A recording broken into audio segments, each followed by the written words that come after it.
Star Wars 7x7 episode 2232. Once upon a time, someone said that continuity is for wimps, and that was definitely a long way to come from where that person had originally been. We're going to talk about that and talk about it also in the context of recent Star Wars stories. Punch it.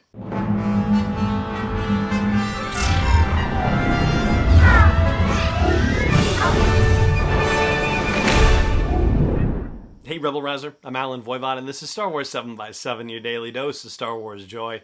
And thank you so much for joining me for it.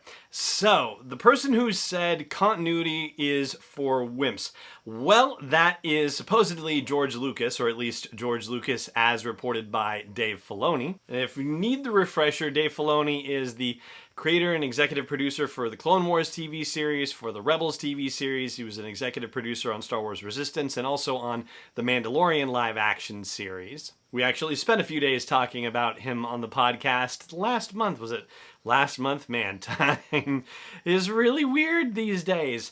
Oh, goodness. Anyway, he is basically from the storytelling side of things, the heir apparent to George Lucas. So, back in 2014, when they were gearing up for the Star Wars Rebels TV series, there was a story in the New York Times, and part of the article in there says, Star Wars Rebels got its start in spring 2013, not long after Disney bought Lucasfilm. This is still from the New York Times article. Returning the franchise to bedrock would help introduce it to a new generation. Mr. Abrams J.J. Abrams, similarly old school movie would follow. Continuity became a watchword. And then here's your paren.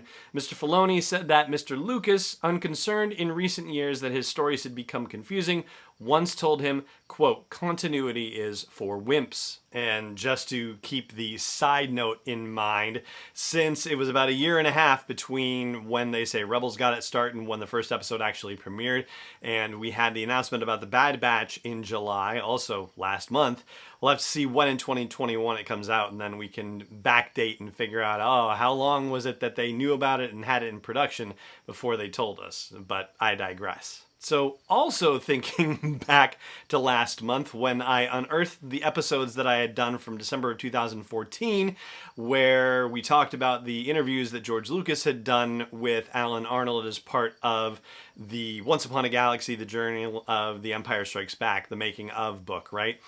In that series of interviews, one of the things that he had said was, the level of detail, or talked about, was the level of detail that he was looking at the sets with, because he was saying that even down to the smallest details that people are looking at these things, are going to look at these things and be able to know or pick out if things are wrong or misplaced or out of place, that sort of thing. And so it's kind of funny, it's kind of interesting how people evolve over time, that 30 years later George Lucas would be saying continuity is for wimps to Dave Filoni.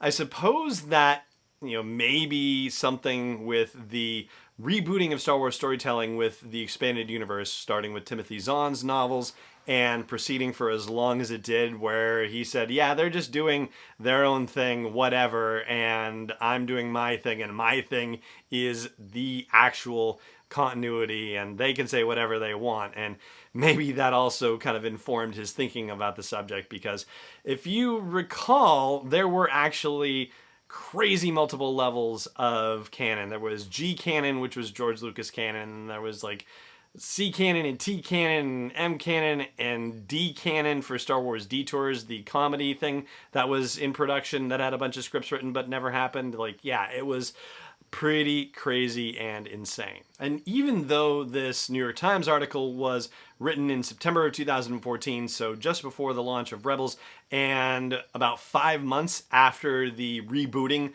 of Star Wars storytelling when they made the Expanded Universe Legends, I don't get the idea that they're talking about continuity in terms of canon storyline stuff. It really makes it seem like they are more talking about continuity in terms of the presentation, the style, the aesthetic, right? So what the original trilogy was, trying to maintain that, trying to deliver on that sort of presentation of a Star Wars story, that's what Rebels was about, and that's the direction that they wanted to see J.J. Abrams go with his telling of The Force Awakens. But I would say that I do believe that with books like, say, Dark Legends that we've talked about this week, or Myths and Fables before it, or The Legends of Luke Skywalker, or getting into the discussion of unreliable narrators that we just did, I think that Lucasfilm is going into the teeth of that continuity is for Wimps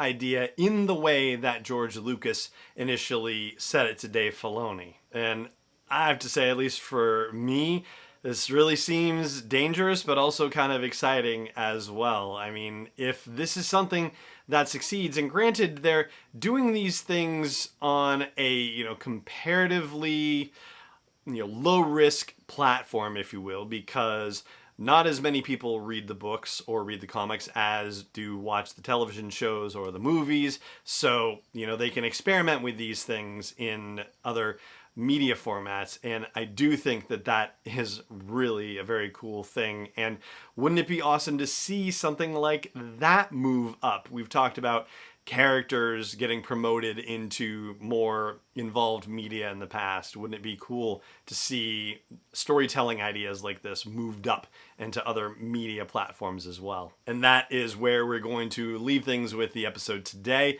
I do want to give a shout out to everyone who has rated and reviewed the podcast on iTunes. I greatly appreciate it. It helps more people find the podcast because it kicks it up in their search engine rankings and all that fun stuff. If you have not yet given a rating or review of the podcast on iTunes or Apple Podcasts, and that's where you're listening to it, I hope that you will take a moment to rate and review the podcast. It should only take you a moment and definitely does wonders for me and the show and helping more people find it. And thank you so much for considering that.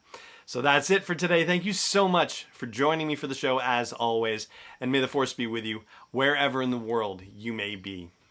Star Wars 7x7 is not endorsed or sponsored yet by Lucasfilm Limited, Disney, or 20th Century Fox, and is intended for entertainment and information purposes only. Star Wars, the Star Wars logo, all names and pictures of Star Wars characters, vehicles, and any other Star Wars-related items are registered trademarks and/or copyrights of Lucasfilm Limited or their respective trademark and copyright holders. May the Force be with them. All original content is copyright 2020 by Star Wars 7x7. We hope you love it.